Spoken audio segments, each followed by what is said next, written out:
This episode is sponsored by Rebel Studio.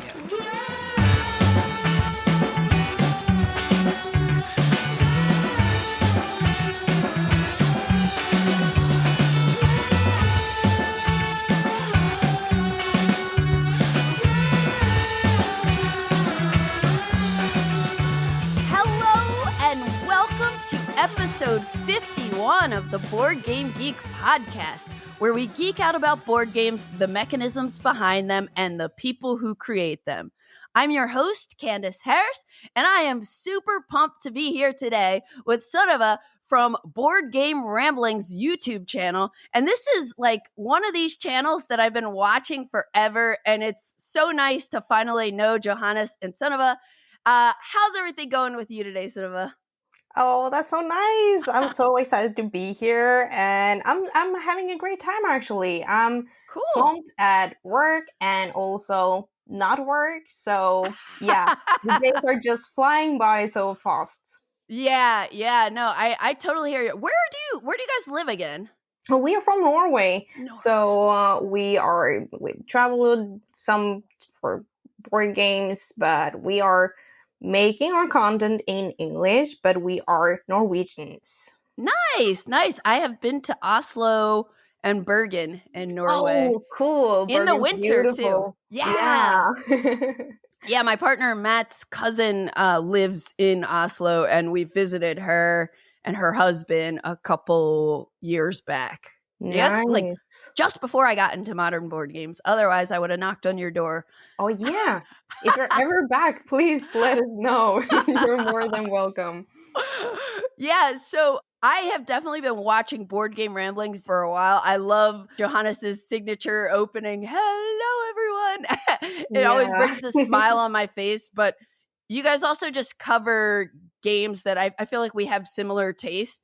You cover a lot of games that I have been into, and that's what like led me to find your channel and everything. But anyways, that's really cool. I'm sure you're probably busy getting ready for Essen. Yes, we are going to Spiel, and we're super excited. This year we just came home from Gen Con. It just feels like it was just like last week. Yeah. And we had the most amazing time. We're just like wanting to go there again. And now we're swamped in all these board games. And this, I'm saying it like it's a bad thing, but I really love it. But we are now so busy to get all this stuff done before we go to Spiel. And yeah, we're working, sleeping, playing games, and that's what we do right now. Yeah. I feel that, and I know exactly what you mean. Like I have bags of games right here next to me that are from Gen Con that I'm still playing through, and it's like we're about to get hit with even more games. It's very exciting, but it is, I feel you. It's a lot sometimes too. Well, my mom was just in town for a week visiting me, and my mom, not only does she listen to this podcast all the time, sometimes to help her fall asleep, which is like, what? How dare you? But her and I played a bunch of games together. I have already talked about. Do you guys like trick-taking games? Oh yeah, we've just gotten to explore those, and now Johannes has ordered a lot of trick-taking games. He was just like, I ordered 17, and I'm just like, are you crazy? We have so many other games coming. We don't have time to play it. But then he was just like, I'm just doing this for myself. Yeah.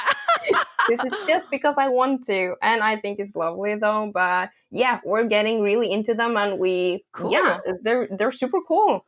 Yeah, and if you ever need recommendations, let me know, because I have played a lot and I have also purchased a lot of them. But one of the ones I picked up at Gen Con that I think is technically going to be a Spiel release is called Lone Wolves. And I talked about it on, let's see, episode 49 with Amy from Thinker Themer, who you know also. Yes. And we both loved it. It's a 2-player trick-taking game. So my mom and I played that probably like 8 times. And then we also played Chu Han, which is a new Tom Lehman 2-player climbing shedding game that's really, really good. So we played that a lot. Nice. Yeah, and then highly recommend both of those. And then but my mom also loves game shows. Like she loves watching game shows on TV. And so she introduced me to a bunch of new game shows. Like one's called like Beat the Bridge, and you're like answering questions as you're walking across the bridge. Have you heard of the 1% Club? Is it like, oh no, explain it. Maybe I recognize it.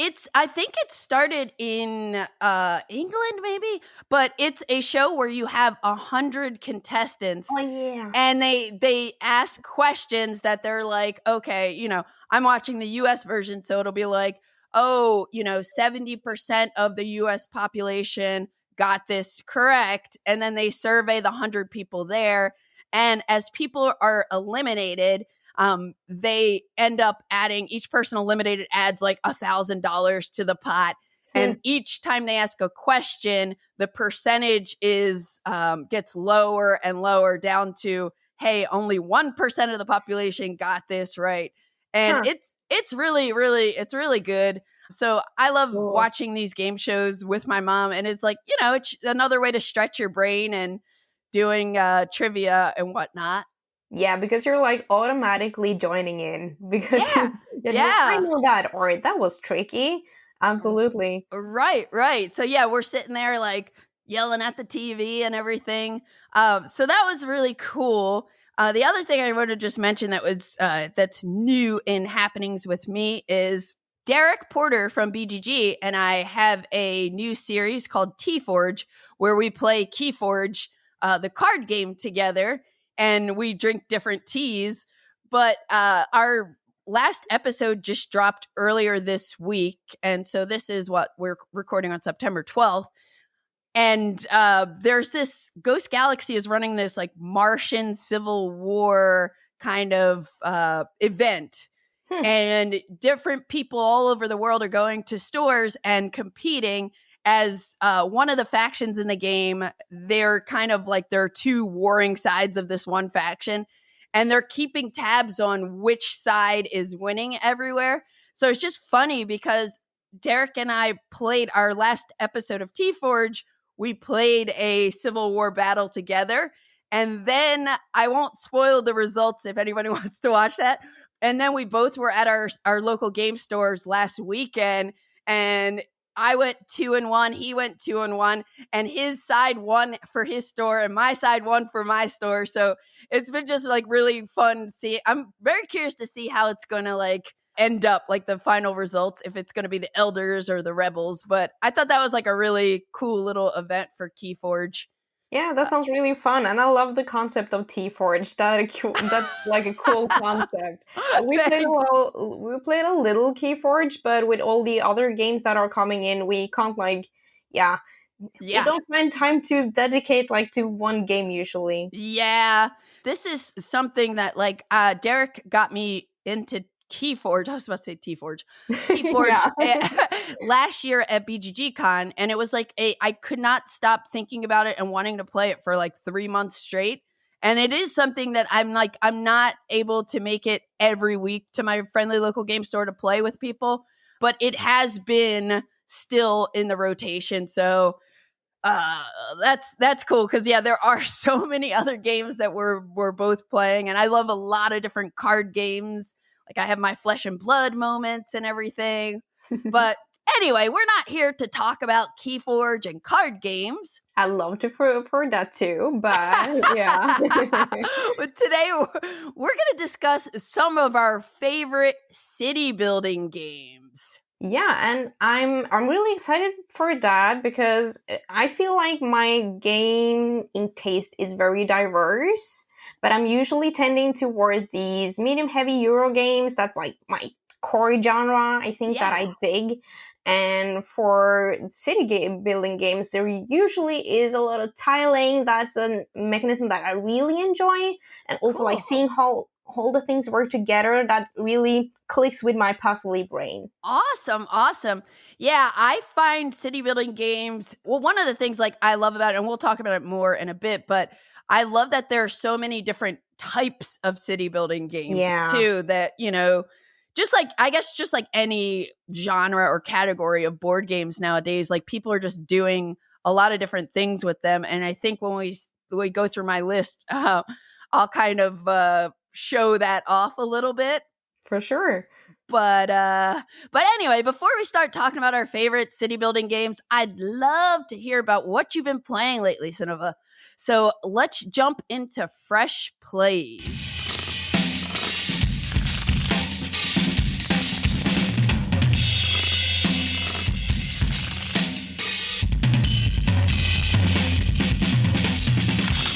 The game that I'm most excited for right now is a game that we play lately. That's Shackleton Base, A Journey to the Moon. That's a review copy that we gotten. And it's released in 2024, designed by Fabio Lupiano and Nestor Mangone. Published by Sorry We Are French, which, by the way, is my favorite publishing name of all time. It's so good. I love it. And it plays from 1 to 4 players. And what I love about Shackleton Base is the different worker placement things in this game, because you are on a permanent base being built in the Shackleton crater on the moon. Okay. And you are leading one of the space agencies. But you're also working together with these major corporations. They have their own agendas. You want to do your own thing and then cooperate with the major corporations. And you have 3 colors of meeples in this game. And that's so cool because they do different things, which I even think is awesome. So you have one place that you can go, which is the doing things on the moon. So you can place the meeple on the outer rim on the crater, and then you will activate all the buildings that are in the crater.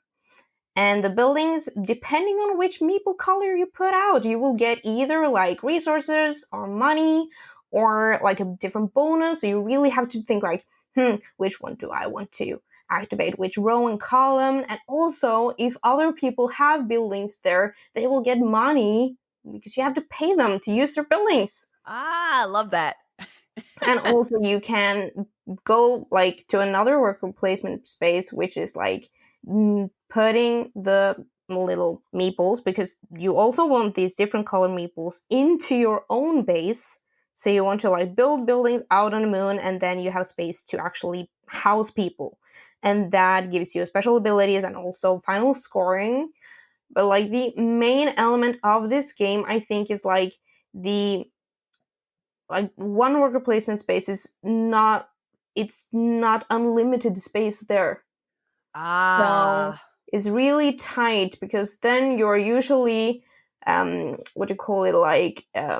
working together with these corporations, and there are, I think, 7 different corporations that you can mix and match with this game. So I feel I love the core concepts with the different meeple colors and the mechanisms of those, but what really got me hooked was that it feels like you're going for a different direction every time you play this game because of these different corporations. And they're very some have small changes, and you might interact a little bit with one of them one time and then go heavy for it the other time. So I feel I still have a lot more to explore with this game. Wow, that is so cool. I don't think I've even heard of Shackleton Base. I would have to look up the cover to see if I have seen this. But I know Fabio Lupiano is just a fantastic designer. Yeah. But this sounds really, really cool. And I love games that have multicolored meeples and do fun stuff with that. So, wow, I'm going to have to check this one out. Is this a upcoming Spiel release, or did it come out earlier this year? Ooh, we played it when we got home from Gen Con. I think it's a Spiel release. Okay. Yeah. Awesome. Well, that is Shackleton Base, A Journey to the Moon. So I'm going to keep the space theme going here. And the first game I'll talk about is a game I just played for the first time last night, and it is called Unsettled. And Unsettled is a game from 2021 designed by Tom Matson and Mark Needlinger. And it's published by Orange Nebula, who was super, super kind to hook me up with a review copy so I could check it out. And it plays with 2 to 4 players. This is a cooperative survival adventure game that's set in, and I'm going to quote them, the wondrous and unnerving fringes of uncharted space. So this game is really, really neat. It's been on my radar, even though it came out in 2021. It's been on my radar here and there. Like every once in a while, I hear somebody say, "Oh, Unsettled, it's cool." But then I don't hear about it, and then I see it, like, you know. So I've been really, really curious to try it, and I had a blast playing this game. Have you played this one before? No, I've actually never heard of it. Oh, okay. See, yeah, it's like I feel like it's still like a slight hidden gem. So the main premise of the game is we are scientists and kind of explorers that are exploring different planets, and we have to survive, and so we are playing through, like, we have these like survival tasks. But the neat thing is, when you get this game, the core game is the framework. They kind of describe it like if you're getting a video game system, and then you can get all these different planets that are like the cartridges that are this is like a Nintendo reference here that you have. Like, once you know the core system, you play with all these different planets, which change up the rules completely, which I think is super neat. But the base game comes with 2 different planets, and I played the first planet, that the starting planet they recommend, which is not a tutorial, but it's, you know, it doesn't go into too many different rules changes. So it's like recommended to start with it. So Winora is the planet we explored yesterday. My friend Ben and I, we played a 2-player game of this, and it's this bizarre, like, fungal jungle that has like weird spores and different life forms and different things you're going to encounter.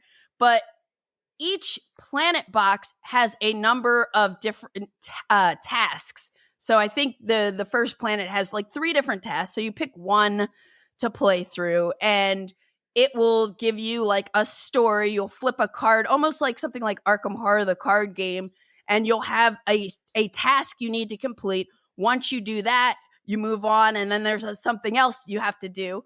But all the while, you're really exploring this planet, and you're like, we flew in on our spaceship, right? And we're in this like unknown world. So also another cool thing is we have a little robot. We have our own personal robot, Luna. I was like, almost forgot her name. Luna is our personal robot, which is cool because on our turn, we can always move Luna and have her kind of scout areas for us. Because sometimes if you explore a new area, and the areas are like, they're like tiles, but they're cards, you know, they're big square cards. So you flip it over, and sometimes there's a when entering this tile effect, and they're called nodes, actually. Yeah, they're called nodes. But anyway, so you have on the board, you'll have it's a modular kind of map set up based on the planet and the task that you're choosing to play through. And we land on our spaceship, and so a lot of other tiles are face down, these nodes. So it's very, if you like exploration games, it's really exciting, especially like the first time playing a game like this, where you're like, oh, like, what are we gonna see?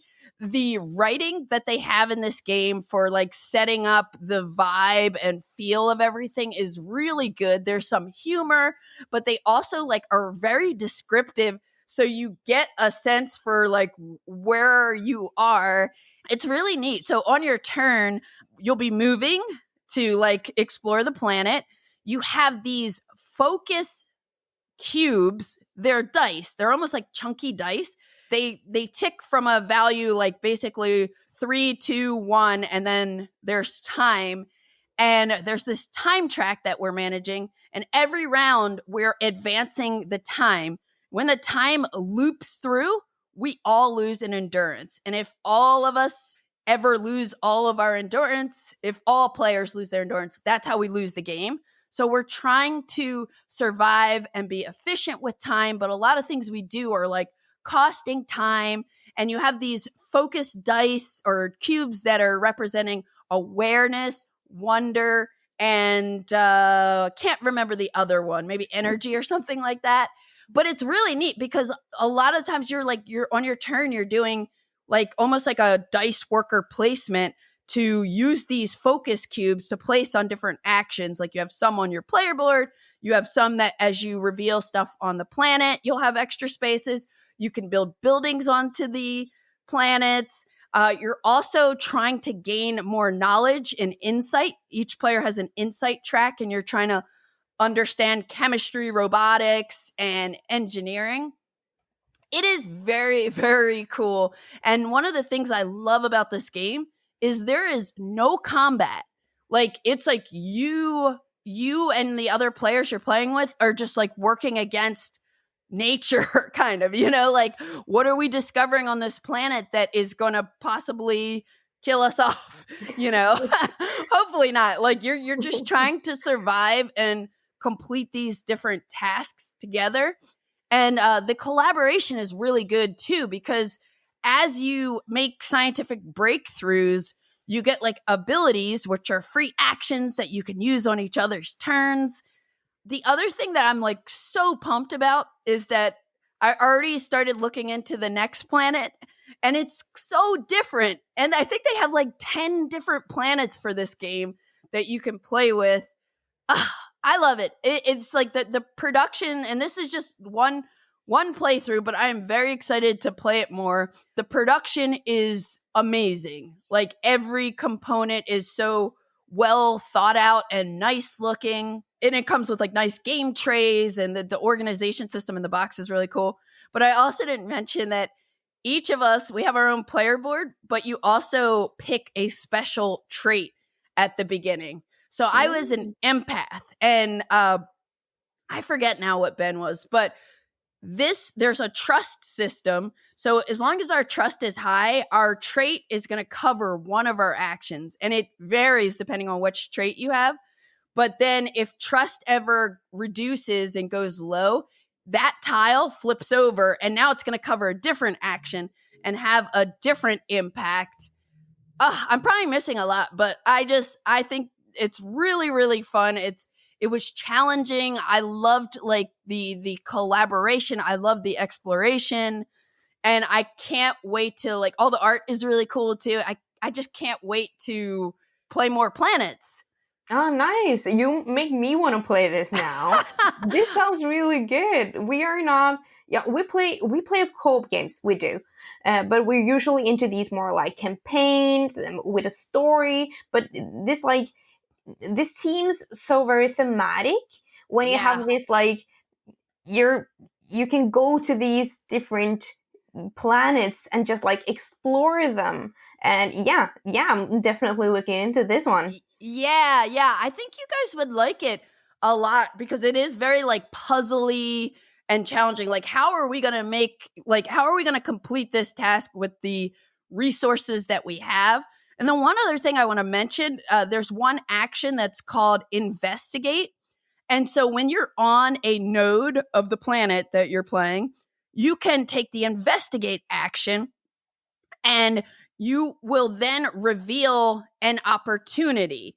And this is something that you can discover. Usually, I feel like we were finding that they were helpful discoveries, and it opens something like when we kind of go deeper into investigating that, then we eventually discover an anomaly, which again gives us a special power that we can like eventually discard it to use it. But it's just really cool how you're scientists, you're exploring, and the more you learn, it's impacting other things happening in the game and everything. So yes, you should definitely check out Unsettled. What else have you been playing, Sunniva? I've been playing Phoenix New Horizon, and this is also a release. I think this is a Spiel release as well. We've gotten a review copy recently. Nice. So it's designed by Jorge Barroso. I'm unsure of how he says his name. Perro Loco Games have published it, and it plays from 1 to 4 players. And this is a game that really surprised me because there's so many games and not all of them are amazing, and I was just like, this is probably one of those games. But yeah, but it was really, really fun because you have this main board that you interact with. Like, there is different areas on the board, you can put out different buildings, they give you special abilities like a bonus or some endgame scoring, but the way you get there is worker placement with a twist, because the worker placement board is very exciting because you have these 3, I want to say robots, but I think you're executing commandos. The theme in this game is that you are it's a little like Fallout. The what do you call it? The Earth's surface has been like unoccupable. That's not the word. Yeah, Norwegian brain. Like inhabitable or something. Thank you. I love that word. And then you're like getting to the surface again, and you're trying to repopulate the earth and make these industries and military buildings, all that kind of stuff. And the way you do that is that you execute these commandos. You have these 3 like workers, basically, essentially, and you have these like base level worker placement spots that are just like, these are basic. It's put out a building or make a what do you call it? A reactor? No. The thing, the power plant. Yeah, something like that. Okay, I got it.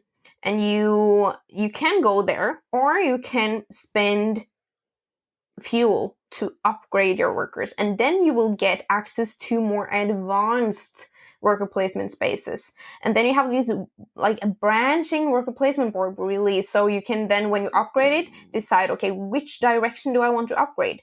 And when you're at level 2, you can upgrade further to level 3, and you can branch like even further. And there's a higher level that is level 4, and that also, when you get up there, you spend a lot of fuel to get there.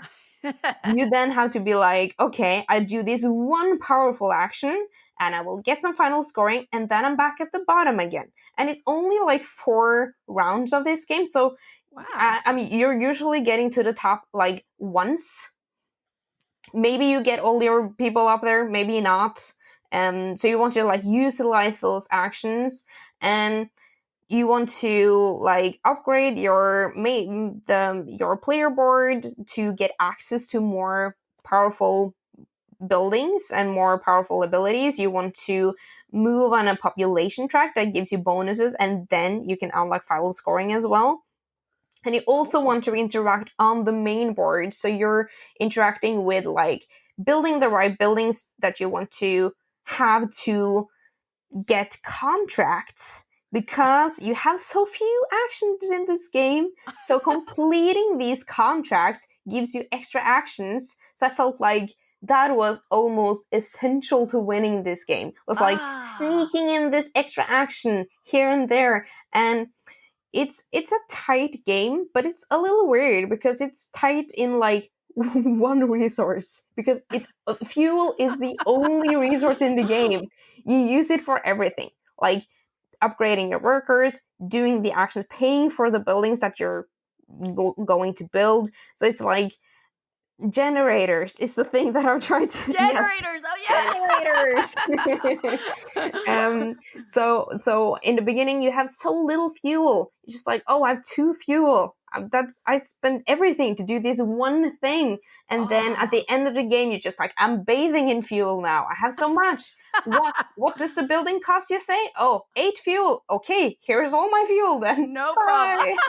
So it's really like this escalating feeling, and it's like a lot of game in a short amount of time, because like I think like you can get it actually down to like 1.5 hours with 4 players. We played it with under an hour with 2 players, and our first game of this game was a 4-player game, and we spent 2 hours, like half an hour per player. That's not bad at all. So no.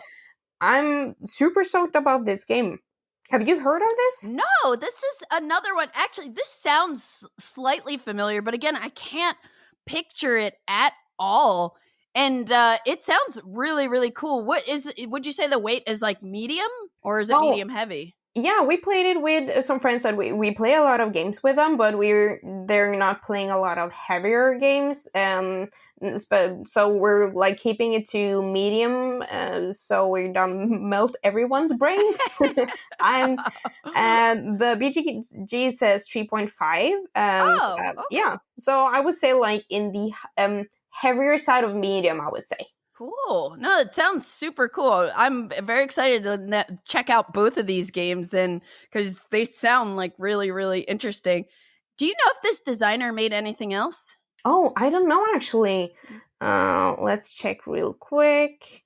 Uh, yeah, I actually played another game from him recently. That's Concilium Urbis. That's actually a city building game with a voting for like this final scoring, like this tiling with a lot of like you have to place it in the different ways to score points. That was really good as well. But Cool. other than that, I haven't heard of any other of the game is made.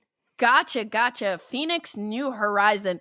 Yeah, I think when I saw it, it reminded me of Space Station Phoenix too. So I was like, is this related to that? But I know that's a different designer and everything. Yeah. But that sounds really cool. And I like the fact that there is only one resource that you're using for everything. Like there's a nice simplicity that comes to just one resource, which is the opposite of the next game I'm going to talk about. But I love that we're keeping this kind of space theme, and it was like not even intentional here. But the second game I'm going to talk about is Gaia Project The Lost Fleet. And this is the new expansion for Gaia Project. It just released at Gen Con 2024. This is designed by Helge Ostertag and Jans Drogmuller. And it's published by Fjordland Spiele and Capstone Games. And Capstone Games provided me with a review copy because they know I'm obsessed with Gaia Project as of last year. I just kind of got really, really into it when Age of Innovation was coming out, and plays with 1 to 4 players. And so Gaia Project, I mean, I've talked about it on this podcast a lot. It's one of my favorite heavy Euro games. And so I've been, even though I have so much more to explore with the base game, I've definitely not played every faction yet. And, you know, I just like, I'm not tired of the base game, but I was very excited about this expansion. It adds 4 new factions, and I ended up playing one of the new factions. One of the things I really like is the color choices of these new factions. You have this like really nice pale pink, and then you also have this like nice baby blue. And so I was just like, I know I want to be one of the pink factions because I just love this like pale pink look. And you know, I'm assuming you've played Gaia Project before. Yes, absolutely. I've played Terra Mystica. I really love that. Played Gaia Project, like the changes that they've done there, and also Age of Innovation is like my new favorite. But I'm so stoked for the Lost Fleet. Yeah. I you know, it's funny because last year when Age of Innovation came out, the first time I played it, I was like, this is amazing, you know? But one of my friends was walking by and she was just like, yeah, I still like the tracks on Gaia Project more. So that like made me like want to revisit Gaia Project because I had only played Gaia Project once, like in 2019, and I had a bumpy experience and I walked away just being like, nah, I like Terra Mystica better. I'm going to just keep playing Terra Mystica. And then I revisited Gaia Project and I'm like, oh, I love Gaia Project. So it's funny because I do love Age of Innovation also. Like, I think it's so cool. But for whatever reason, I've been like, if I could only keep one, I think it might be Gaia Project. I don't know. I get that because like the tracks are really interesting and interesting in a whole different way than Terra Mystica or Age of Innovation. So yeah, absolutely. When Gaia Project came out, just like, oh, this is a really cool way of taking one game and just adding this stuff, and it doesn't feel like, okay, sometimes it feels like a little too much, but yeah, just like think that was a really cool change to another already amazing game. Yeah, and exactly. The tracks are really cool because in Gaia Project, as you work up different tech tracks, you are getting to be more efficient at other parts of the game. Whereas in Terra Mystica and Age of Innovation, like you get some bonuses as you bump up the track, and it impacts your end game scoring. All of them do, but yeah, there's just something that, you know, these games are so puzzly and they hurt my brain, but it's like in such a good way. Like I always feel like this is going to be impossible. I'm doing terribly. And then I'm just like, okay, well, maybe if I try to build that right now because of the end around scoring and everything, I just love it. So let me just tell you a little bit about the my first play of the Lost Fleet. So first of all, the board is set up slightly differently, where you're going to put the sector tiles such that there are 10 holes. And the sector tiles, I forget how many little mini hexes make up one of those, but basically one of those little mini hexes, there are little gaps in the map. And now you're going to place these interspace tiles. And the interspace tiles are either going to be protoplanets, which is a new type of planet, asteroids, which is a new type of planet, blank spaces, and then they also have these Lost Fleet spaceships. So, and they're randomly kind of distributed. And then along with that, on the edge of the board, you have these 3 hex deep space tiles on the edges. And there are a bunch of new like end of round bonuses, scoring tiles, all that stuff that interact with all these new types of spaces, which is really cool. But with the ships, there are 4 different ships that are part of the Lost Fleet. And you have these shipboards. You can position them wherever on the table, but usually you put it kind of on the side where that ship tile is on the map. You have these spaceships, and the spaceships basically are giving you access to extra actions by spending new ways to spend power, money, and those green like QIC cubes you want to kind of like eat. But one of the ships also gives you access to artifacts. That is a new type of like bonus thing opportunity you can get. But the way you get access to these new actions that are on these ships is if you are in range to a ship, you have now, every faction has exploration shuttles, which are adorable. Like I love the components in this game too. But you have these exploration shuttles, 3 of them. And if you are in range to a ship, you can pay 5 victory points to deploy your little exploration shuttle onto that ship. And now you'll have access to all the action spaces on that ship.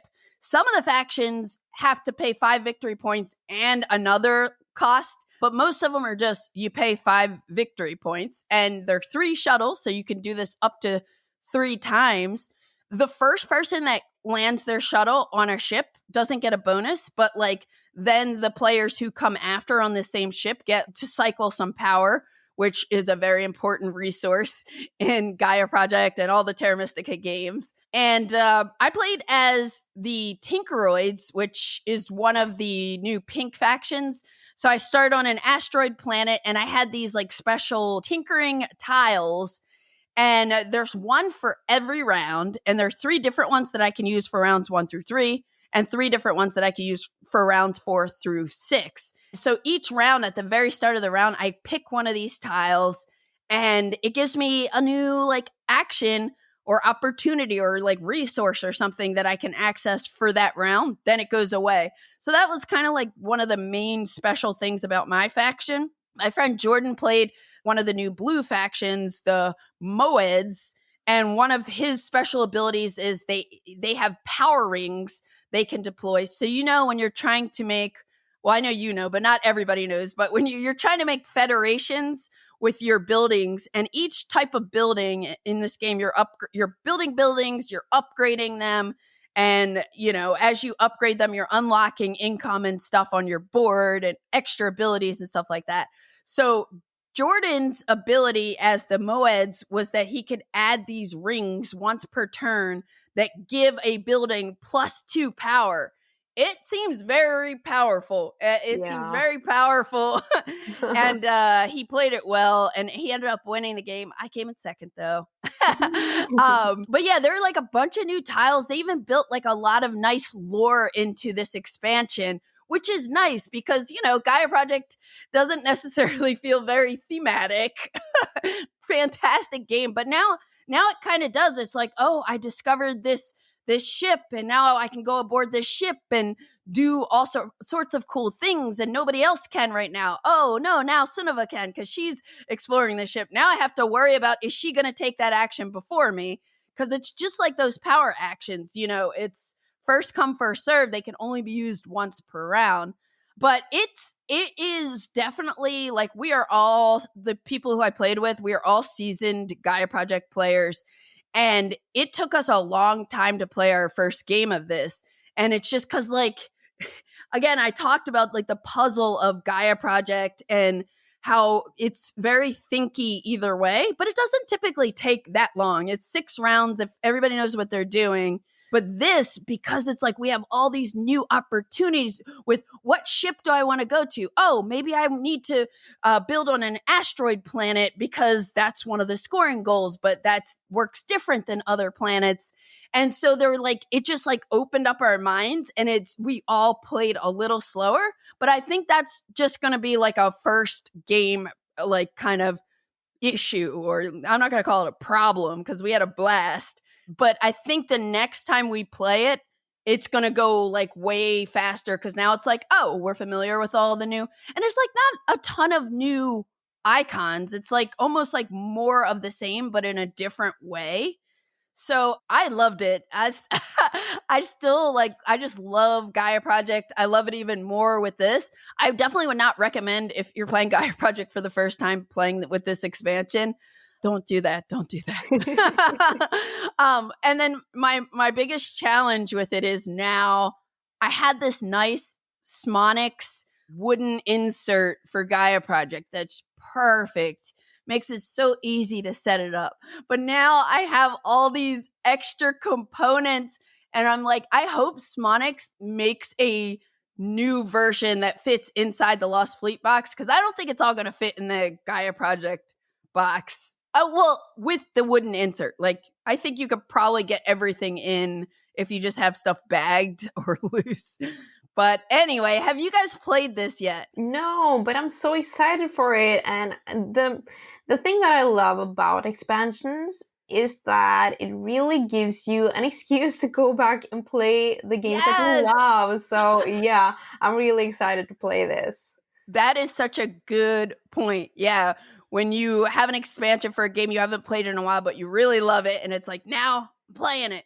Yeah. So anyway, that is Gaia Project, the Lost Fleet. Gaia Project's on my 10x10, so I'm definitely going to be playing it more in the near future. I haven't given myself a deadline for the 10x10, but it just to make me incentivize me to play, again, games that I love and sometimes just don't get to. Absolutely.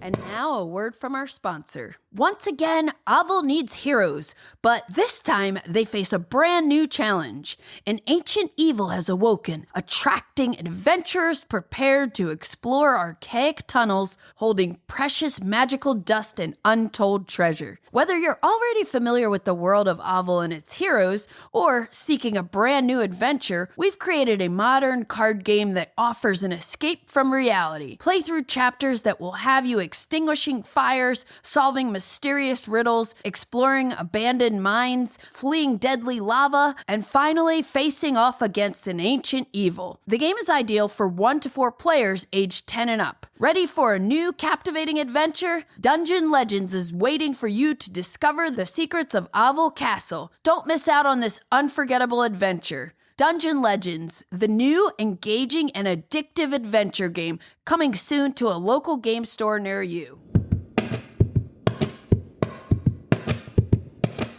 Cool. All right, well, let's get into our city building games discussion now that we're done talking about space games. How would you describe, for people who don't know what we're saying when we say a city building game, how would you kind of describe it? I feel like city builders, for me personally, I'm thinking very thematically when you're saying city builder. I'm just like, oh, I'm picturing a game or it looks like a city, or yeah, and I feel like that's very relatable because most people have been in a city. Yeah. But for me, city builders usually have, they don't need to be tiles, they don't need to be buildings per se, but they have like these things that are interacting with each other often. And my favorite city builder games has like this puzzle element where, for example, if it's a tiling game, you have two things that if it's adjacent to this, you get this. Yeah. If it's adjacent to that, that's bad. And yeah, and yeah, I think like that's why what I associate with a city builder game.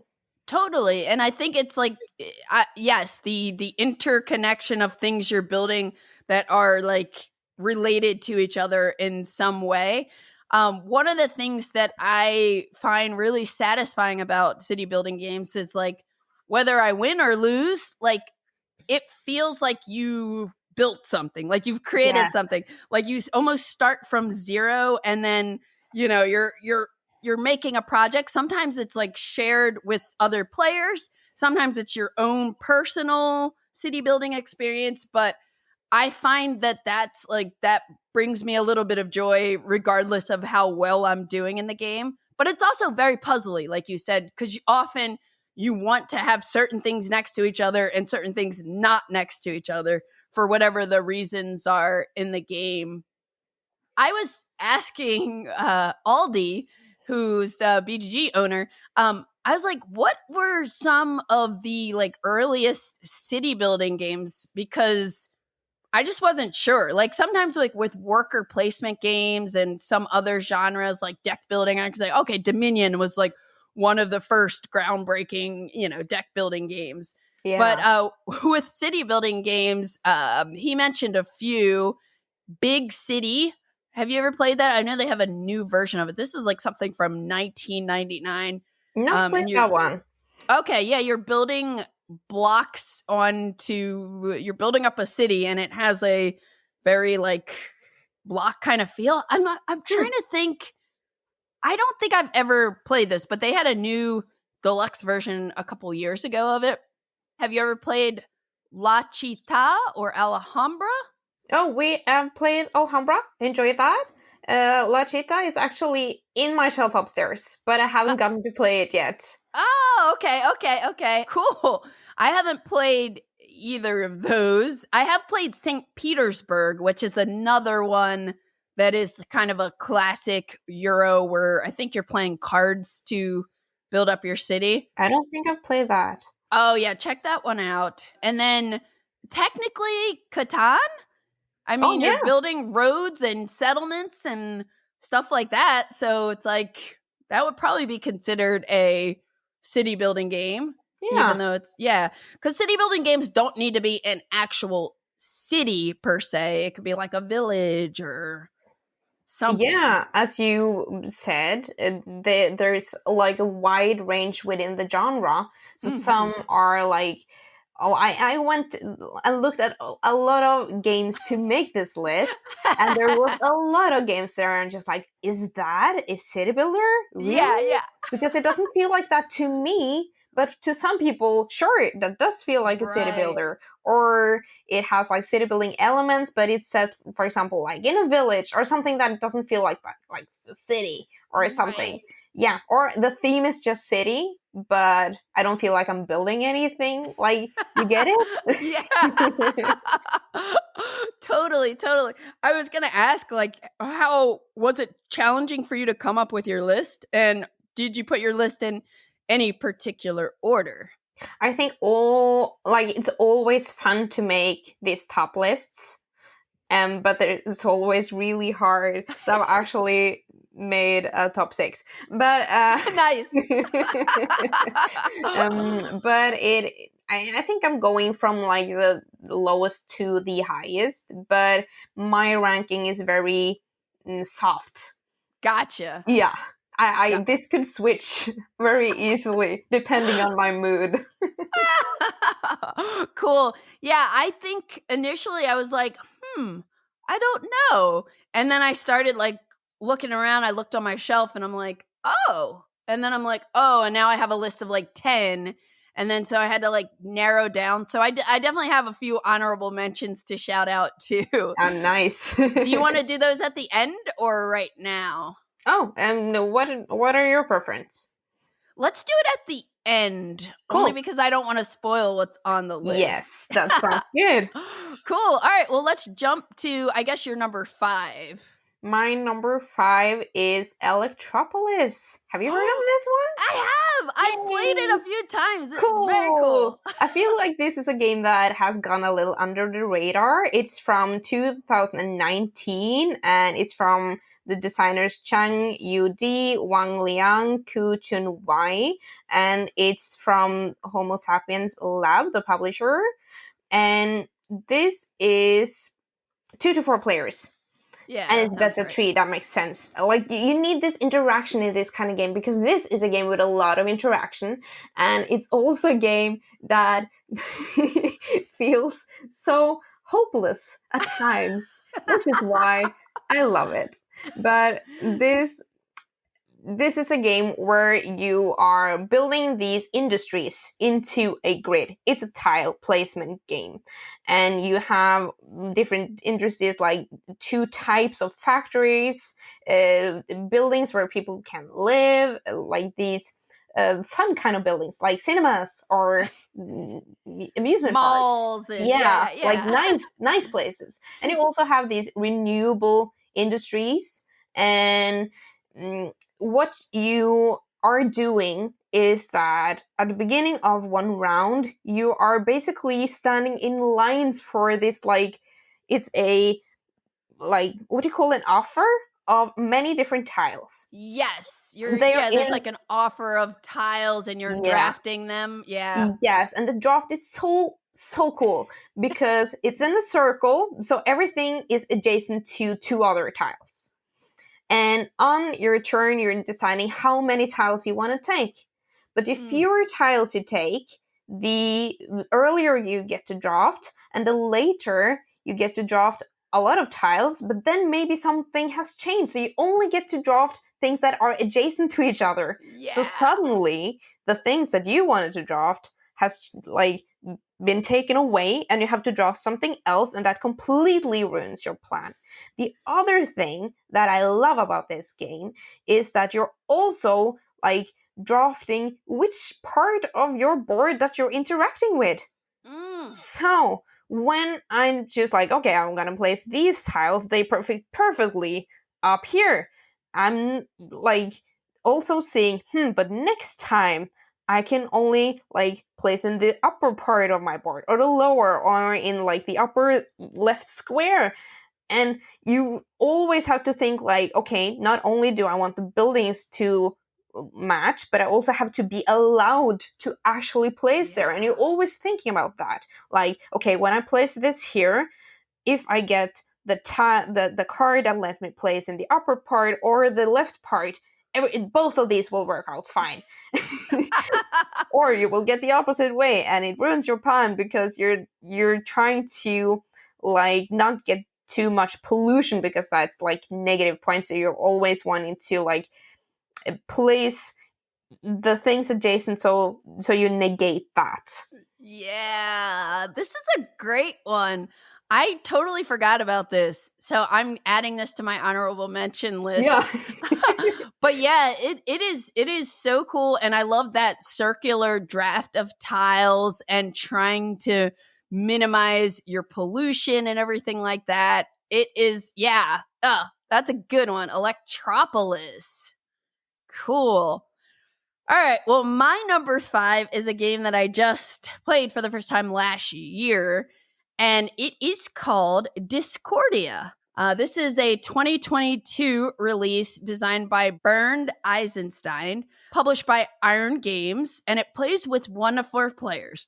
This is a very unique, kind of medium weight dice drafting Euro game that's based on history. And there are some historical notes in the booklet, but I think a lot of people are going to play it and just say it just feels like a Euro. But it takes place technically in 49 AD as the Roman Empire is starting to approach the peak of its power. And the first cities on the Rhine were emerging from Roman outposts, protecting the border with Germania. And so in the game, we are governors of one of the cities that are kind of on this border, and you're trying to develop your city better than the other players. So you impress Empress Agrippina, and you also have to defend against the Germanic tribes, which at the end of every round, there's going to be some activity there that's almost like a feed your people mechanism sort of thing. But the cool thing with this game is that each round, whoever the first player is, they're going to roll 3 dice. There's a red, blue, and yellow die. And depending on the number, you slot them on this main board. So there's a main board that has a slot for for 1s, 2s, 3s, 4s, 5s, and 6s. And each of those columns has like a different actions that you can take. Also, there will be some tiles underneath to help you, either buildings or development tiles that are going to, like, basically you have to have a foundation before you can just place a building, which is kind of cool. So it's like a 2-step building process. And then on this central board, which is small, the Rhine is there and there's a boat that advances. So you play 4 rounds, which is 4 years thematically. And each round you have 5 seasons. So each season, this boat is kind of moving along the river. And if you manage to draft a die from wherever the boat is, you get like a bonus action. But my favorite thing about this game is the fact that there are no victory points whatsoever.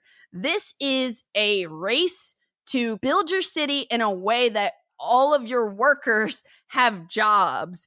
And so everybody starts with, you were talking about different colored meeples, 15 random workers. I think there are 4 different colors because there's the blue, red, yellow, and I think white maybe. Mm-hmm. So each round, as you're drafting a die, you're choosing an action. And as you build buildings, the buildings are different color. Like the military ones are red, the blue ones are for Navy and sailor stuff. Merchants, there's an area for farms, harbors are the blue ones. But you're building out these different rows of your personal player board, your city, to add these different buildings. And the building tiles have, it's going to be associated with the type of building. So if it's a military barrack, it's always going to be red, but it'll have a number of dice on it. And also you have a number of worker spaces around it. And you are going to be trying to build these buildings. And then you're going to try to also, there's an action that lets you deploy the workers to the buildings. So when a building is fully occupied by workers, you get to kind of clear those. So you're trying to build buildings and develop the city so that you can deploy these workers, give them jobs. And then each round, though, you're going to get more workers coming into your city. So the game can end early if you're able to completely get rid of all of your workers. Well, not get rid of them, but give them jobs and opportunities. Yes, for sure. Yeah. Let's go with that. Yeah, we'll go with that.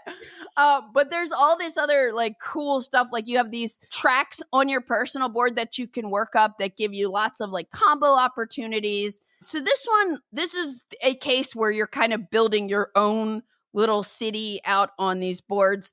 But I think the dice drafting is cool. I love that there are no victory points, and it's just like, how am I going to get rid of these how am I going to give these workers jobs? Have you guys played Discordia? Yes, and it's such a unique game as you describe. You get like when you learn the rules and you're like, oh, I don't want the workers. What? And you're just like trying to, especially towards the end, you're trying to be like, okay, I don't want workers, but I do want red workers.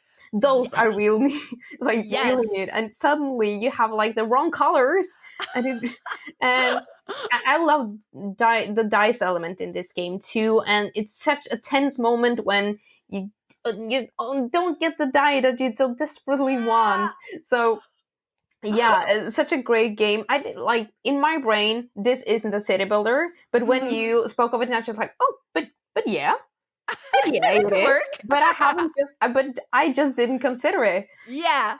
That's kind of why it's my number 5, because I don't know, like, it's definitely not the first thing that comes to mind, but thematically that is like what you're doing. The other neat thing is when you draft a die, as you get more buildings into your city, if the die value and color matches one of your buildings, you get to free deployment of one of the workers, which is great, because then again, we were talking about like bonus actions. Yeah. Then you don't need to spend an action moving people into the buildings, So there's a lot of cool stuff. And then at the end of each round, you have these raids, which there's a token that says what the strength is going to be. And then as the boat gets midway down the Rhine, another tile reveals. And basically, you need these soldiers in the barracks to count to give you strength to take care of the raids. And if you do, something nice happens. And if you don't, something slightly bad happens. But yeah, I like this one. This one I want to explore more.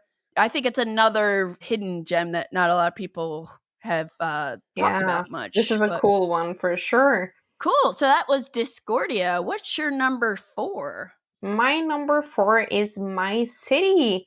And this is one of my favorite games, but in terms of like city building, it's not my favorite in that genre. Do you know the difference? Like, do you understand that?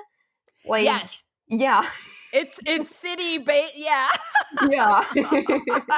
But this is a game released in 2020. It's by Rainer Knizia, who we know and love, and it's released by Cosmos. It's played from 1 to 4 players, and this is such a delight to play. I haven't actually finished it, which bothers me till this day, because in this game, it's a competitive legacy game, and you are developing a city, and you play on your own board, and that board like changes because the game consists of like 24 episodes. And in the beginning, the development is very like pre-industrial stage, and then during the game, depending on your win or if you lose and what's happening when you open up the envelopes and reveal the new episode, you get, for example, new elements to this game. You have all of these different Tetrimino style buildings that you want to put out on the board every time you play this game, and the rules for that changes. So in the beginning, it's very simple. It's like, place buildings and have fun. And then you're just like, oh, now you want these different colors to be together, and now you want to create like build beside these different things to get points suddenly. And then you get these special kind of buildings that are a little harder to fit, for example. And then you get, I'm not going to spoil anything because it's fun to experience this yourselves, but it's such a addictive game for me because I just want to go again and again and again. And the thing is that how you place this on your board is that you have a stack of cards, and every card is one of the buildings. So you flip over a card and it says everybody is going to place this exact building, this shape, this color. And then you want to stay in the game for as long as you can to build a lot of things, but then suddenly it might pop up a card that says a building and you don't have space for it. Or, no, I needed this, but I don't need it now because I haven't built to the space that I needed yet. So now you have to decide, okay, do I want to place this? Or do I want to be like, no, I'm skipping this and getting some negative consequence of that and still be in it? And then you'd be like, okay, there's 3 cards left. I need one of those cards. One of those cards are perfect. That's the building I need. But the two others, I don't want them at all. I hate those buildings. They don't fit into my polyomino tetramino style playing right now at all. And then you're just like, should I take? It's a 1/3 of a chance that it's the card that I need. And you're just like, okay. And it's a little push your luck element here as well. So you're just like, okay, I try one card. And just like, no, it was not it. And then it's like 50-50 chance, but you really can't have the wrong building now. So you're looking over to the other player's board and be like, how many points are you at? Can I afford to take these negative points to get the building I need? This is such a fun game. Have you played this one? I have not. This is on my shelf of opportunity, and I know they have My Island now as well, but I haven't played it yet, and I think it's because I know I'm gonna want to like play it all the way through, and I just haven't made the time. But I know it's like it's very accessible and light. Like I know a lot of people who play this like with their families. Yeah. So I need to get into it at some point. You just sold it to me. Yeah, and it's all simultaneous play, so the rounds go really quick, and you can totally play like multiple rounds in one night. And as you said, it's really easy to play with newer gamers or family. And I played My Island too, but I don't know if my expectations was really high because I loved My City so much. But yeah, My City was definitely my favorite of the two. But like the buildings don't interact that much with each other here, so that's why it's not on top on my city building list. Gotcha. Okay, all right, cool. So that was My City. Moving on to my number 4, which is Carson City. And Carson City was originally released in 2009, and then the big box version came out in 2019, and that's the one that I own. It's designed by Xavier Georges and published by Quind Games. Plays with 2 to 6 players, and it's basically we are set in 1858, and we're trying to build up Carson City, Nevada. This is a game that is city building with worker placement, and it's very fun forward to me. You play 4 rounds, and each round you're going to get to draft a character, which is going to give you certain advantages for the round. And I think that if I recall, I haven't played it in a while, but if I recall, that also informs the turn order, depending on which character you end up drafting. But the worker placement is such that you place all the workers and then you resolve in a specific order. And when you're going through and resolving the actions, if there are multiple players that are trying to take the same action, you have a duel. There is a shootout, and some of it is deterministic, but you're also going to roll dice. There might be a way, I don't remember, that you can play it without dice if like the randomness kills it, but I find it to be hilarious. So anyways, after, you're going to get your character, you're going to place your cowboys on the board, and what you're trying to do is you're trying to construct buildings. You're getting plots of land because part of the board is just a grid. You are going to be trying to build different tiles onto the board, but first you have to reserve the land, and then you're building buildings. And I think the spatial relationing of the buildings does matter because I think you generate more money or points depending on if certain buildings are touching. Like I said, it's been a while, but I just really, really like this game. I like how the worker placement works with the city building and the fact that you have to get the land first. And then once you have the land, then you can build a certain building. And I really enjoyed this game every time I played it. It's snappy too. Like I feel like it doesn't take that long to play. And I've just always had a good time with it. Have you played Carson City, Sunniva? No, I have not played it. I don't think I've heard of it before, but this sounds like an olden goldie or golden oldie? Yeah. Both of them. Yes. But like it seems like such a timeless game. Yeah. And I'm looking at like the big box version now, and like it seems like it had some like upgrades looks wise, but it still looks like an old school game. Classic, yes, a classic. I think part of that too is just like the feel that they're trying to give of like that wild west where you're building ranches and mines and saloons and everything. It really fits the theme. Yeah, but it's super fun. If you're ever out in LA, we'll play. Yeah. Okay, that's Carson City. So what's your number 3? My number 3 is Oranienburger Kanal. And this is a game released in 2023.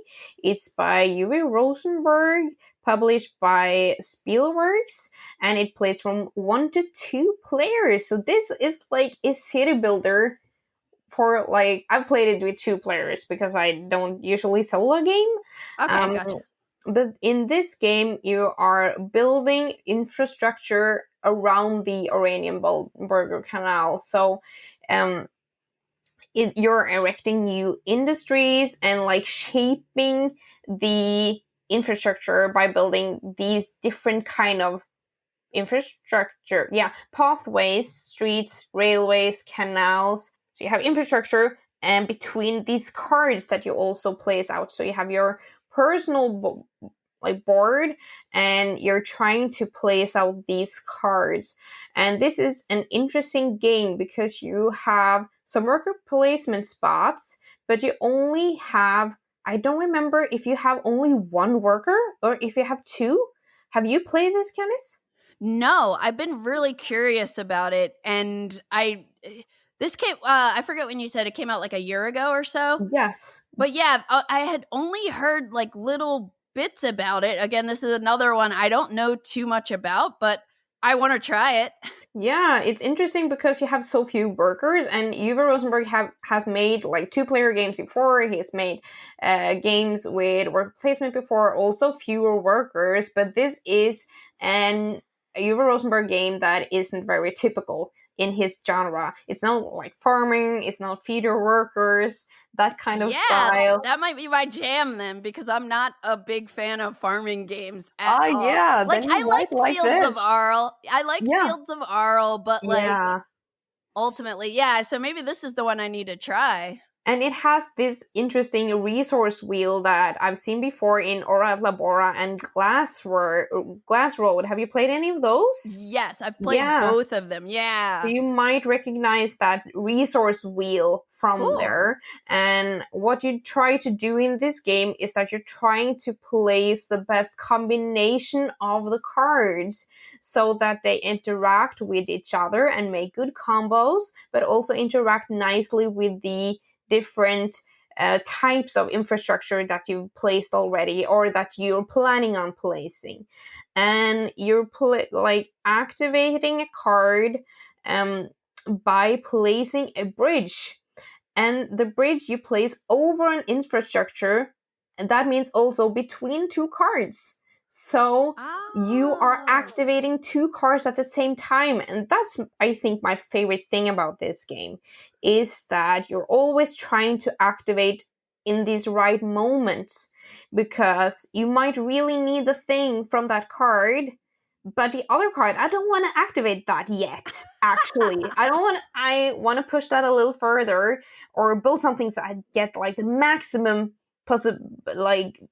potential out of that card. So you always have to be like, okay, when should I activate? And also most of the cards has like multiple place, like 4 sides. That's how many sides the card has. So you have like different opportunities to place these bridges. So I'm gonna be like, okay, I want to activate this card, but then which card do I want to activate that's beside it? And then do I want to activate it again? And when do I want to do that? So, and there's loads of different cards here. So you can play with like different sets of cards. And I think also, maybe I'm lying now, but I have dreamed about there becoming more of these cards. Maybe that's just my wish, but I think I've heard that. So you could play this multiple times and try this, have these different combos come out to try to build the best.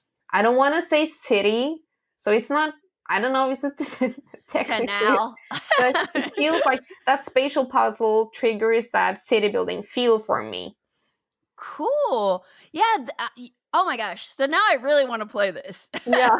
Because, yeah, I think, I forget if it was like Monique and Naveen maybe had a video on it. And at some point I was like, oh, cool. I want to try this. But I kind of forgot all about it. So I'm really glad that you're bringing it up today because I do want to try this. It sounds cool. And I like that decision of how you want to activate different cards. Mm-hmm. And I just, in general, love games that have cards.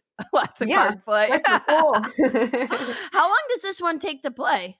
Oh, the box says 45 to 90 minutes, and I think that's pretty accurate. I think like one hour if you're fast, and 1.5 hours if you're slow with 2 players. Cool. And can you say the title again? Because I don't want to butcher it. Oranienburger Kanal. Awesome.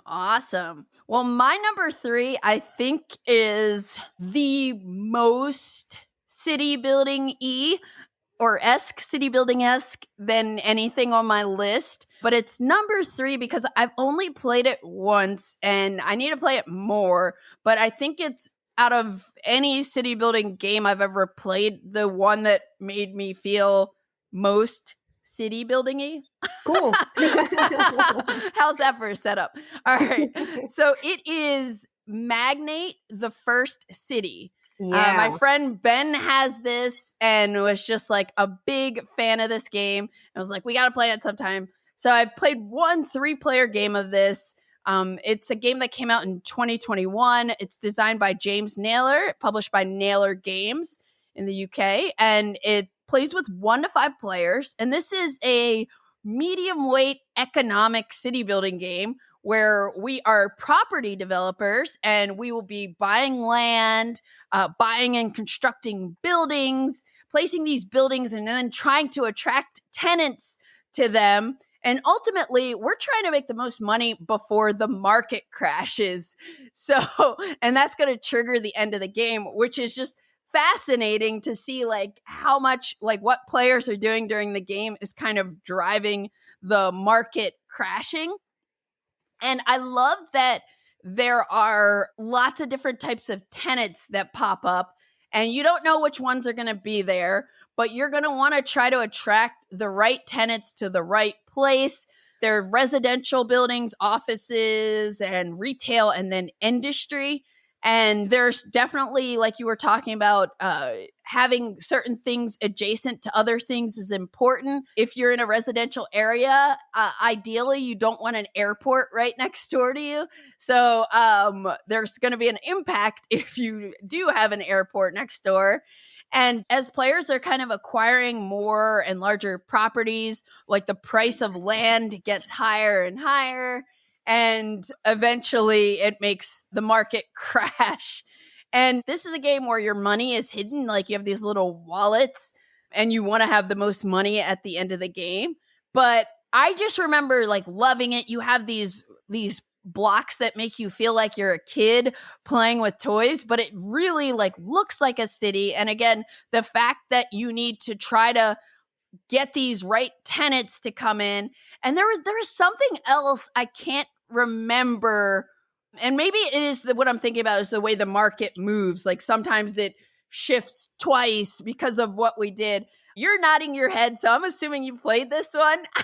Yes, and it's really fun and really good. And it's a perfect game for this list because you're really feeling like it's an evolving city.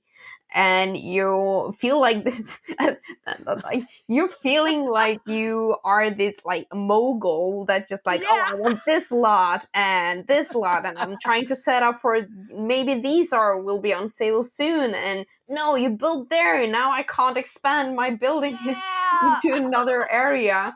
And I'm looking at it right now, actually. It's on my shelf, and it's one of the games that I'm sad that I didn't get to play more when we first got it.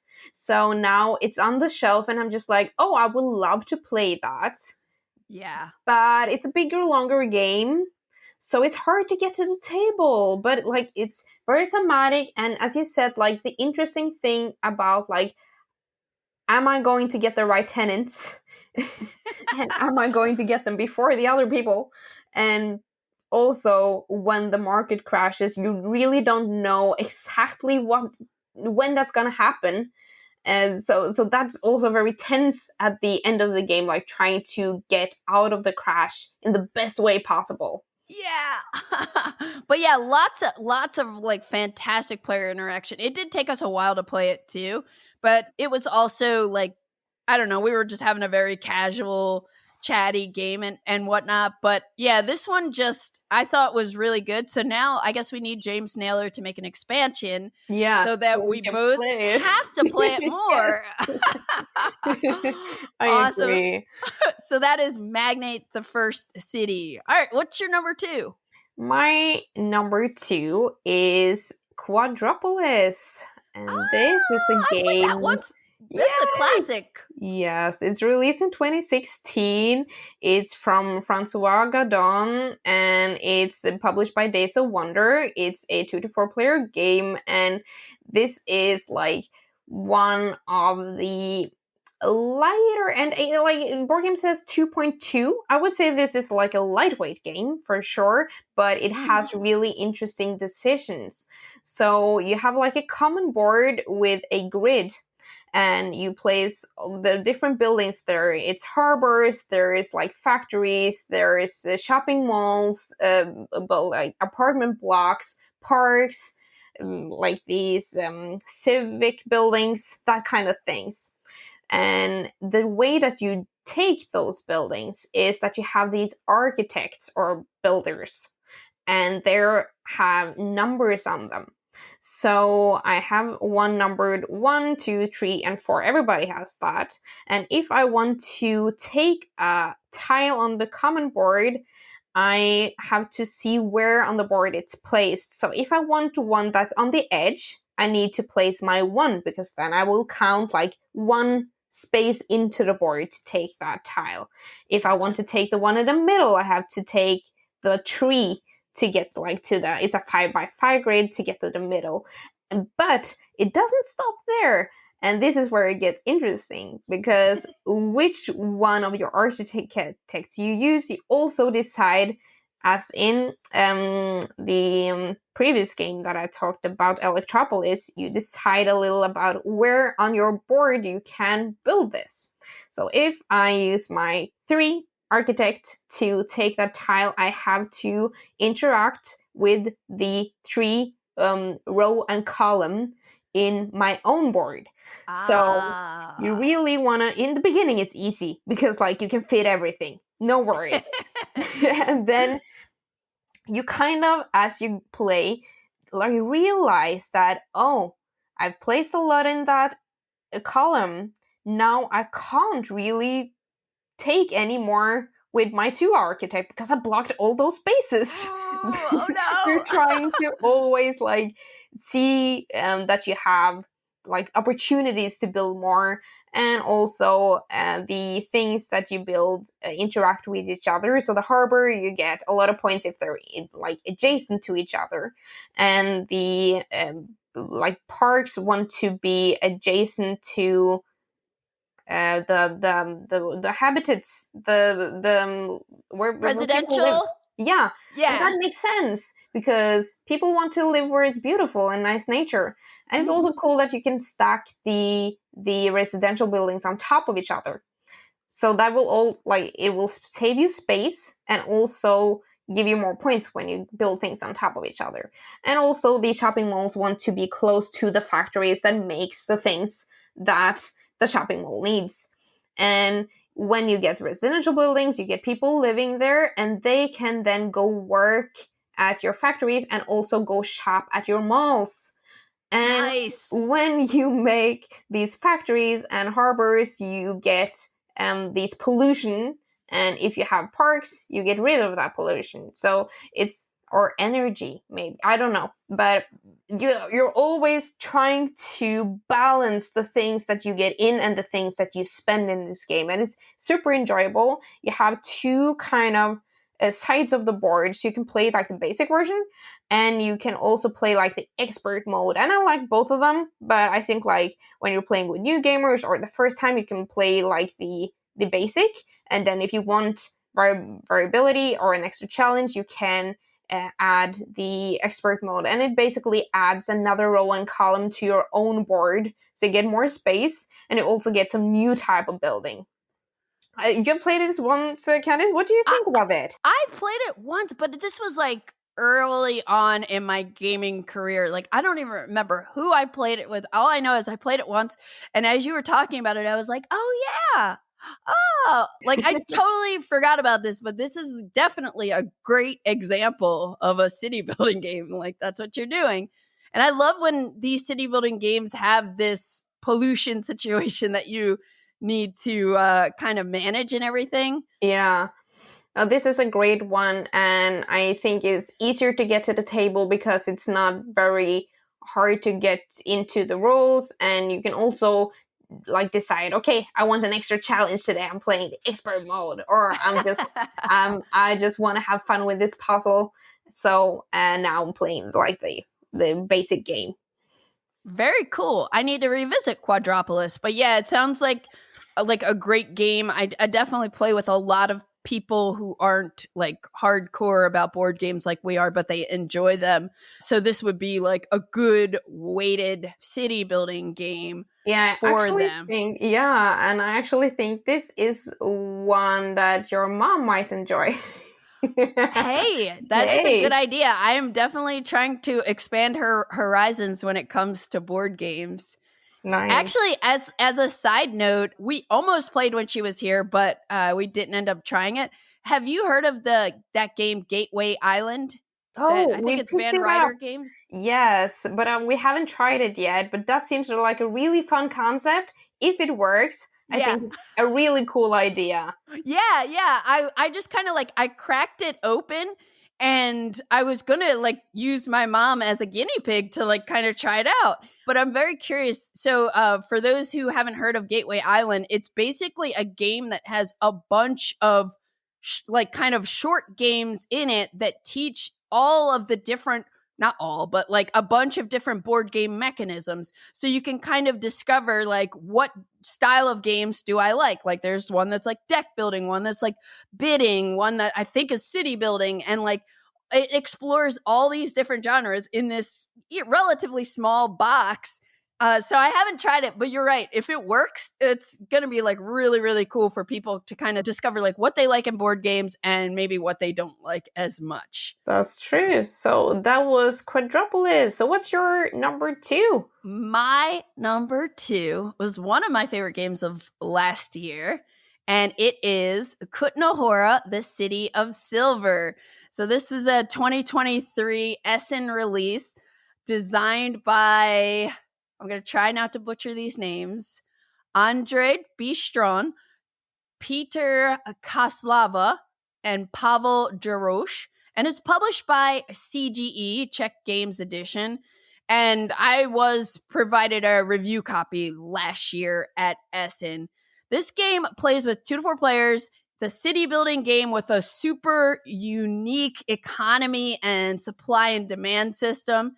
I also really like that it's historically based, and, you know, it's set during 1260 when the discovery of silver led to like basically a silver boom in Kutná Hora, and it attracted people from all over Europe.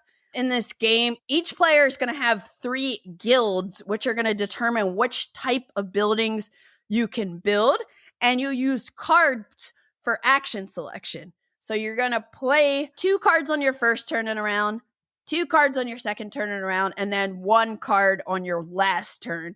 And the cards are double-sided, so you have multiple action options on each card. but you have to figure out like, well, if I use my plot card now, I have one other way that I could do that again, but like you're trying to figure out the order of what you're doing. And the actions are you can plot, and again, that's reserving an area for building. You have to get the rights to the buildings, then you build. There's also a mining aspect, so the board is split into two areas, and one is underground because we're mining the silver and everything.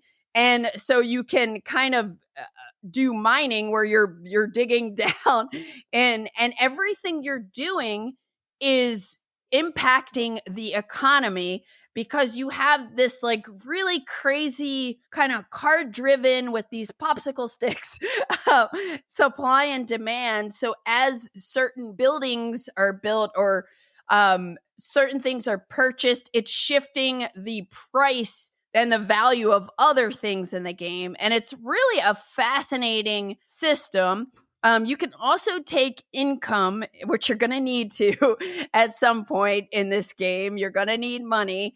And it's like finding the right time to do that. Also, it's like when you're getting buildings and rights and everything, it's first come, first serve. And a lot of what you do is going to impact other players. And I love games with that kind of player interaction. There's also, you're building the St. Barbara Cathedral. And as you do that, you're unlocking some bonuses. And again, that's like very timely, like, oh, son of a, don't do that. Oh, I really wanted to do that.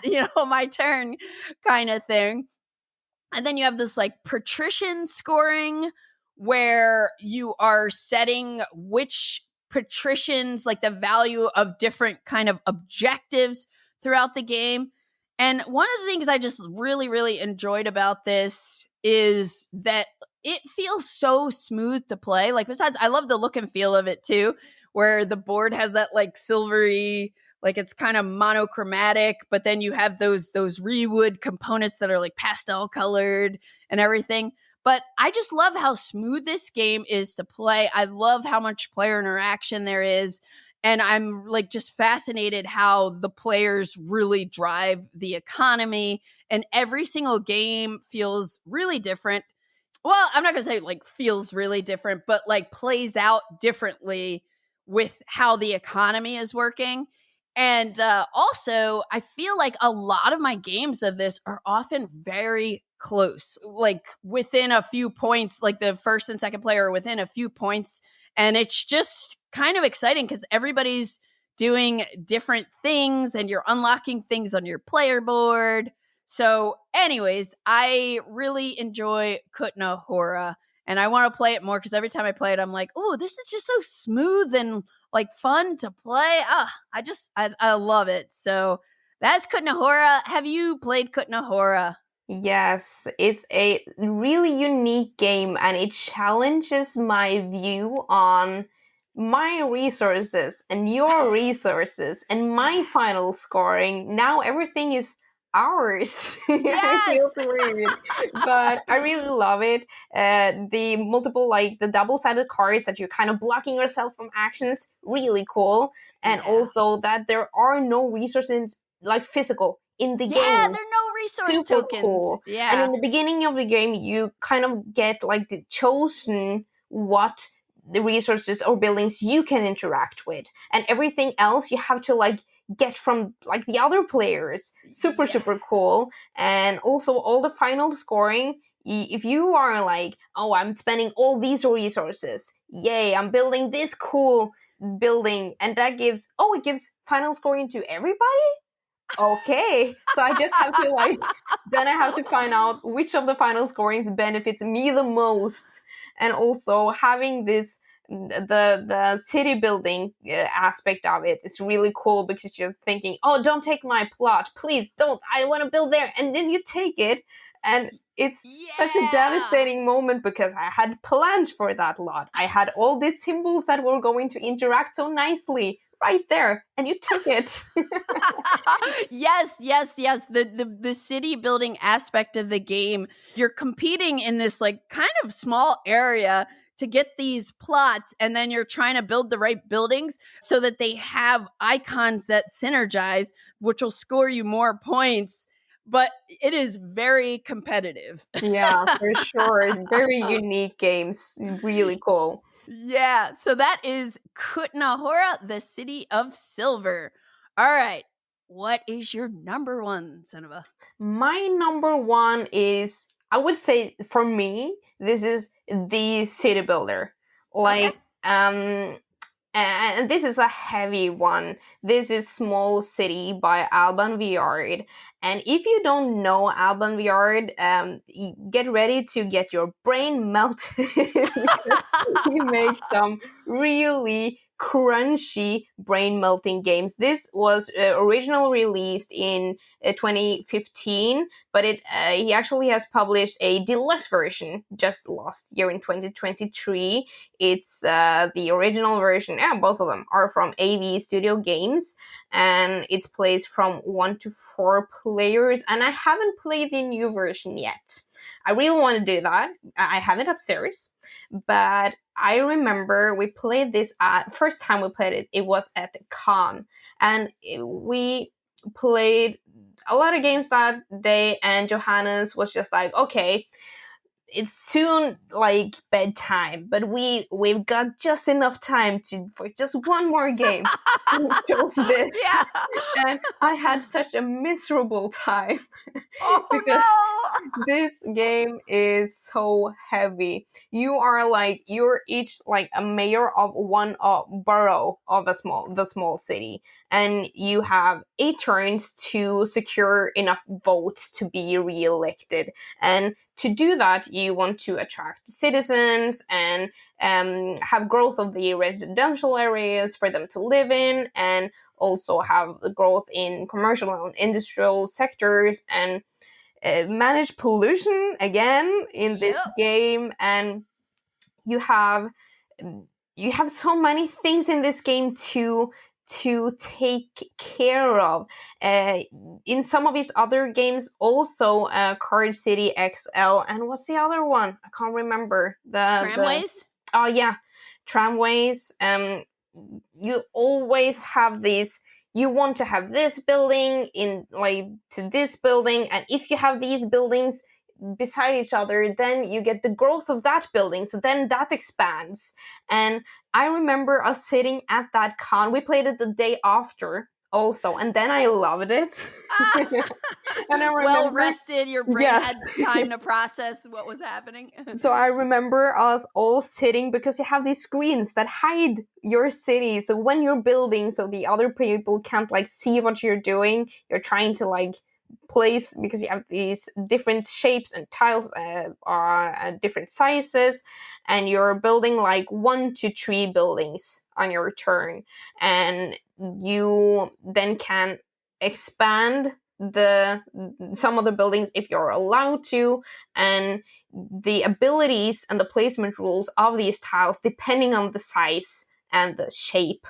And you also want to have then the like the people working or living on these tiles.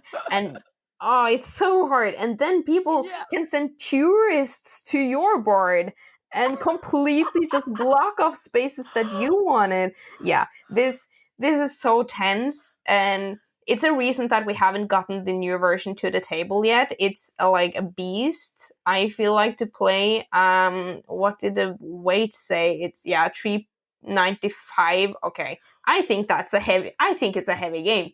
Yeah. But have you played this, Candice? Oh my gosh. So, Sunniva, I think when you were talking about Quadropolis or something a few minutes ago, I wrote at the bottom of my honorable mentions, small city with a question mark, because I have not played it.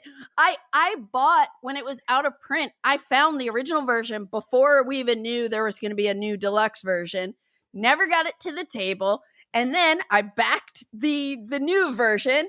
I have it. It's on my shelf of opportunity. I've actually considered selling it a couple times just because I'm like, when am I ever going to play this? I have too many games. But you're reminding me why I was so excited about it, because I watched tons of videos on this game when I was like originally like seeking it out. And I think Alban Viard is a really special designer that is very underrated. And like, I loved Tramways. I thought that was super cool. He's just kind of like doing things differently. And oh, yes, so crunchy. But I love that like the political aspect of this game too seems so cool. So now I'm going to play it. I'm going to I got to play it. So now I sold off the big old version and I only have the new one. And I'm so excited to play it. And the reason I put it as an honorable mention with a question mark is because I know that if I played it, it would be on this list because it's so city building, you know? Yeah, and like what I absolutely see as a core thing in my city building games are these interaction between the different buildings and the spatial aspect, making it all fit. And Alban Viard is just like a master on that. Like, clinic is super thinky, and you have like these different levels of your clinic that you also like, they interact like 3D. And also town center, I've tried culling from the collection multiple times because yes, it's a super crunchy and clever spatial puzzles, but I always lose because it's impossible, and Johannes is so good. And so, wait, what is that? Town center? Town center. Yeah, it's just like cubes, and you drop them, and okay, it's really not. It's not the game that we're speaking of, but this also is a great city building game. Oh, cool! I have to check that out. I don't remember if I am familiar with that one. Oh yeah, if you want to hate yourself, you should definitely check that out. but it's great. But it's so hard. I am like so excited to actually play Small City. Yeah. So that's Small City. What's your number one? Okay, well, my number one is not going to be as city-esque as Small City, but it's a game that I love a lot, that you're building a city, and it is Underwater Cities. Cool. Yeah, 2018 release from Vladimir Suhi. Delicious Games is the publisher. I think Rio Grande also maybe distributes in the US or something. Plays with 1 to 4 players, and basically the theme is Earth is overpopulated, and we're trying to establish the best and most livable underwater cities. This game everybody has their own player board, and one of the things that I love about it in terms of this satisfying field of like building up something is you have those bubbles that you're going to be like building onto your board. And I love, by the end of the game, your underwater city looks really cool. The card play in this game is really neat because you have different color cards and action slots, which is like this worker placement system with cards. So you'll be doing that at the beginning of each turn. You're going to like place a worker on a space and you play a card. I think the workers were just like these pawn, like circular discs or something. Oh, yeah. If I don't really remember. But if the card color matches the space where you're taking the action, you also get to do the action on the card. So then you're drawing a new card, and it's like all the interesting decisions of trying to get that bonus opportunity. And when it's like, hey, I'll just forfeit that because I really need to do this thing. But the other thing I like about it is that you discard down to 3 cards at the start of your turn, so you can kind of be thinking about what you want to do before, like, while it's other people's turns. I think the main negative I hear from people in this game is like, don't play it with more than 3 because it like could be really, really slow. I've only played it at 2 players. So, and I just enjoyed it, but you're gathering resources, you're building a tableau of cards while you're building your city, and you play 10 rounds, and every so often there's a production phase where you're going to produce resources, and you have to feed your people or something. But I just love the theme, and I love the way your city looks after, and just the card play with the worker placement integration. Chef's kiss. Like, I just really, like, this is a game that I don't get to play often, but I just really, really, really, really dig it. This is such a good game for sure. Yeah, that's what I was gonna ask. Do you like underwater cities? I love it. And as you said, like 2 players, I think that's the best player count because it goes so much snappier, and the decision making with trying to fit the card to the action that you want to do. So, oh no, I really want to do that action now, but then I can't use the card. Maybe I can like see if you go somewhere else. I can do it next turn. So I try to like tank my chances on waiting there, and like it's just such a fun game. I haven't. It's an expansion for this that I haven't played yet. Oh my gosh, you have to get the expansion. Yeah, do you have it? I have it. Okay, yeah. Because I think I originally bought both together, and so I've only played with the expansion because I think it gives you new player boards or something. Yeah. Everybody says that. Yeah, it's the best the way to play. Yeah. So an amazing game. Yep. So that is Underwater Cities. And now, of course, I want to play that right now. Yes, too. Me too. But I know you had at least one honorable mention. Do you want to shout out any quick honorable mentions? Yeah, my honorable mention is like, I think it's one of the first really standouts for me, or like one of the first introductions that I had to city building as a genre, and that is Suburbia. And it's just like a really lovely city building game where you really feel like the theme just shines in this game, because you have this open market and you're drafting tiles, and you want to have like the residential building away from the landfill. And if somebody builds a fancy restaurant in their neighborhood, that's gonna affect your points for your fancy restaurant, because less people will come there. It's so thematic, and it's a really cool city builder. Yes, Suburbia is a banger. I've only played it like maybe once, but it's funny, when my friend Ben was over playing Unsettled with me yesterday, and I told him he was also very jealous that I was going to be talking to you today, because he loves board game ramblings as well. You have to say hi to him. I will. Ben is from the Game Brain podcast, and just a good friend of mine. But when I told him we were talking about city building games, he was like, "Oh, I should have brought over my like deluxe Suburbia game." It's so big. Yeah. So I had a couple quick honorable mentions. One is another Xavier George's game, Ginkgopolis. Yes. I love Ginkgopolis. I've only played it once. I need to get it back to the table, but I just loved it. That's amazing. This simultaneous card play, and then you're building up. You can double stack tiles. There's area, majority, super cool. I also had roads and boats on here, which is like more logistics focused, but also you're kind of like building up this like city, and all the production. Oh my gosh, so many resources in that game. Metropolis is a bidding game where you're putting blocks on the city.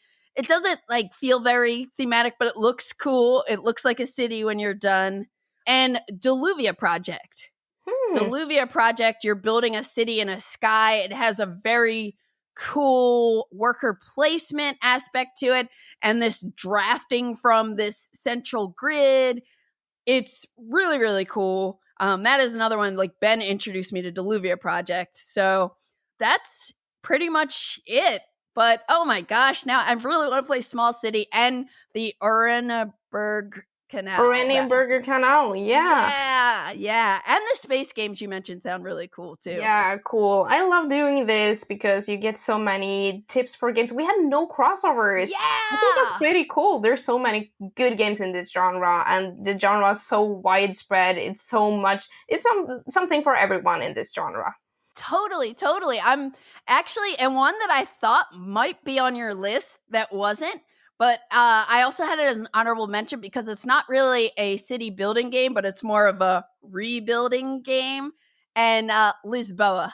Oh yeah, absolutely. Lisboa is like in my top 5 of all time, top 3 of all time. Yeah. And yeah, it is absolutely a city builder. You're building like the civic buildings that gives you scorings. You're building buildings to produce things. But for me, like thematically, right, like, it's not that small city Quadropolis kind of. Yes, yeah.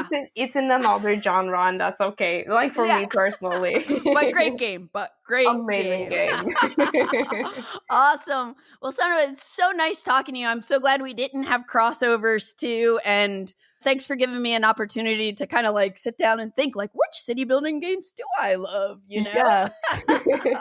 Thank you so much for having me. It's been such a pleasure talking to you. I'm looking forward to bumping into you at Essen. Yes. Too. Looking forward to seeing you there. Cool. Awesome. Well, say hello to Johannes for me. I want to have him on at some point in the near future as well. Yes. But otherwise, take care and I will see you soon. Yeah, see you. Bye. You've been listening to the Board Game Geek podcast, produced and edited by Candace Harris. Special thanks to Matt Fonda for editing and mixing our music. Be sure to visit us on the web at boardgamegeek.com. You can also find us on YouTube, Twitter, Blue Sky, Instagram, Facebook, TikTok, and Twitch under Board Game Geek.